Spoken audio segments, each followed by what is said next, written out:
اور اس کے بعد آپ نے پھر وہ اپنا احتجاج ریکارڈ کرایا. اب آپ سمجھتے ہیں کہ پاکستان تحریک انصاف اپنے طور پر یہ مقامی جو یعنی یہ احتجاج تو کر رہی ہے, آج بھی خطاب ہو رہا تھا, مراد سعید صاحب خطاب کر رہے تھے اس میں, لیکن کیا پاکستان تحریک انصاف تو اگر آپ کے نیریٹو کو صحیح مانا جائے تو یہ سارے یہاں پر ایجنٹ ہیں اور ان کا ہینڈلر ظاہر ہے وہ امریکہ ہے, تو پھر یہ ملک گیر امریکہ کے خلاف بھی احتجاجی مظاہرے منعقد کرے گی؟ دیکھیے وسیم, میں کیونکہ معاملہ حساس ہے اور معاملہ ابھی عدالت میں ہے, تو کیونکہ آج بھی ان کے اپوزیشن کے وکلاء نے اس پر نقطہ اٹھایا, بات کرنے کی کوشش کی, تو میں کیونکہ سب جوڈس میٹر ہے میں اس پر اس وقت کوئی لمبی چوڑی گفتگو نہیں کروں گا, لیکن میں یہ کہوں گا معاملہ حساس تھا, ہے, اور وہ جو ہمارے انٹرنل میٹرز میں انٹرفیرنس جو ہے وہ اس سے بالکل ظاہر ہوتی ہے. انہیں الہام ہوا تھا, انہیں کیسے علم تھا؟ ابھی یہاں عدم اعتماد کی تحریک پیش ہی نہیں کی گئی اور وہ ذکر کرتے ہیں جو موصوف کہ ٹھیک ہے معاملات دیکھیں گے, عدم اعتماد کا فیصلہ کیا ہوتا ہے, کیسے ہوتا ہے, اور اس پر منحصر ہے کہ آئندہ کے تعلقات کیا شکل اختیار کریں گے. تو یہ تو ہمارے علم میں بھی نہیں تھا کہ وہ پیش ہونی ہے, کب ہونی ہے, کس تاریخ کو ہونی ہے. پھر آپ دیکھیں ملاقاتوں کے سلسلے کو دیکھیں, اگر پھر آپ تانا بانا جوڑیں کہ ہمارے روس کے وزیر اعظم کے روس جانے سے پہلے جو وہاں سے ایک ٹیلی فون کال آتی ہے اور اس ٹیلی فون کال میں ایک انڈیپینڈنٹ ساورن ملک سے یہ تقاضا کیا جا رہا ہے جو اس کا بائیلیٹرل وزٹ ہے اس کو اس سے اب لا تعلق ہو جائیں, اس کو کینسل کر دیں. اب یہ کبھی نہیں ہوتا. یہ ملک چھوٹے بھی ہوتے ہیں, ملک بڑے بھی ہوتے ہیں, لیکن سفارتی آپ کال کی بات کر رہے ہیں اسی متعلقہ ملک سے جہاں کے ہمارے سفیر نے کیبل لکھا ہے؟ جی جی جی جی اسی یہ میں عرض کر رہا ہوں, یہ ٹیلی فونک کانورسیشن جو ہے یہ اس کیبل سے پہلے کی بات کر رہا ہوں.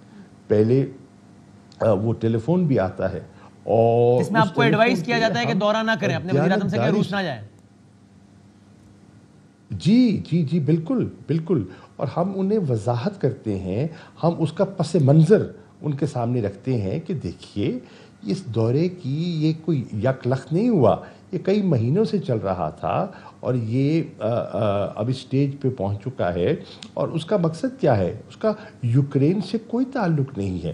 یوکرین کے ساتھ پاکستان کا اس لڑائی سے یا ان فیصلوں سے پاکستان میں نہ 3 میں نہ 13 میں تو پاکستان سے کوئی تعلق نہیں ہے. ہمارا تو ایک بائی لیٹرل نوعیت کا وزٹ ہے جس میں ہم نے انرجی کی اور اپنی جو بائی لیٹرل ریلیشنز کو ریویو کرنا ہے, اپنی ڈپلومیٹک سپیس کو بڑھانے کی ہم نے کوشش کرنی ہے. اور آپ کو یہ بھی بتاؤں کیونکہ یوکرین کے معاملات چل رہے تھے, میڈیا میں موجود تھے, تو ہم نے اپنی طرف سے ایک مشاورت کی, میں نے وزیر اعظم سے بھی درخواست کی اور میں نے سینئر لوگوں کو دعوت دی اور پرائم منسٹر ہاؤس میں ایک میٹنگ کی گئی جس میں سابق فارن سیکرٹریز تھے, وہ سفارتکار جو روس میں تعینات رہے ہیں ان کو مدعو کیا گیا, کچھ میڈیا کے لوگ بھی تھے, اور ہم نے اس کے جانے نہ جانے کے پروز اینڈ کونس کو وے کیا, کوئی نی جرک فیصلہ نہیں کیا. اور یہ پورے یہ گورنمنٹ پلس ریاست پلس عسکری قیادت سب کا متفقہ فیصلہ تھا کہ جانا چاہیے, ہمیں اپنا دورہ برقرار رکھنا چاہیے, جس میں عسکری قیادت کی بھی رضامندی ایڈوائس شامل تھی جو کہ یہی تھی کہ جانا چاہیے. جی بالکل. اور یہ جس آپ فون کال کی بات کر رہے ہیں یہ کس لیول پر تھی یہ فون کال؟ یہ نیشنل سیکورٹی ایڈوائزر کے لیول پہ. اور ہماری طرف سے کون تھے؟ National security adviser. اچھا, وہ اپنے ہم منصب سے بات کر رہے تھے دونوں جس کو ان کو یہ مشورہ دیا گیا. جی جی. اور سر آخری بات شاہ سے بتائیے گا, ابھی اس وقت حساس معاملہ ہے, حساس اداروں یا ہمارے عسکری اداروں کے حوالے سے یہ بارہا اپوزیشن کے اب سارے لیڈر یہ ڈیمانڈ کر چکے ہیں کہ بھائی آپ بتائیے کہ آپ کا اوپینین کیا ہے اس پر.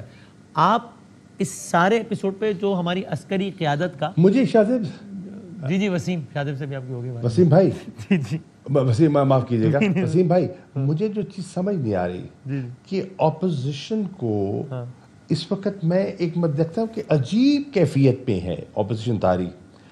3.5 سال وہ کیا راگ الاپتے رہے، یہی کہتے رہے یہ حکومت نہیں کر پاتے، یہ ان کی نااہل ہیں، ان کی ناقص حکمرانی ہے، انہوں نے جناب شفاف الیکشن نہیں تھے، مینڈیٹ چوری کا ہے، یہ سب باتیں کرتے رہے اور ہم ان کو جواب دیتے رہے، مناسب جواب دیتے رہے، لیکن وہ کسی بات پر آمادہ نہیں ہوتے تھے۔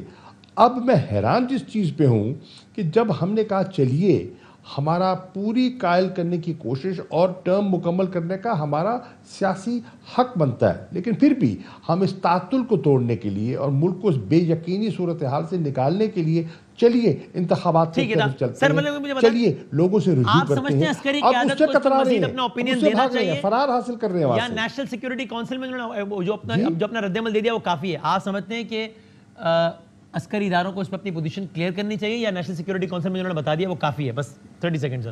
سر کوئی دیکھیے، انہوں نے بڑے ذمہ دار لوگ ہیں، انہوں نے اس مراسلے کو دیکھ کر ایک اوپینین فارم کی اور اس اوپینین فارم کرنے کے بعد انہوں نے ڈیماش کا کہا۔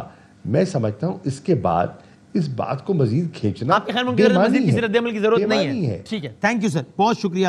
پاکستان کے سابق وزیر خارجہ شاہ محمود آپ بتا رہے ہیں کہ عمران خان صاحب کے امریکہ جانے سے پہلے امریکہ کے نیشنل سیکیورٹی ایڈوائزر نے کال کی تھی پاکستان کے نیشنل سیکیورٹی ایڈوائزر کو اور یہ تجویز دی گئی تھی، یہ کہا گیا تھا کہ مت جائیے روس، جس کے بعد یہاں پر ساری قیادت بیٹھی فوجی اور سول اور فیصلہ کیا کہ نہیں ہم نے جانا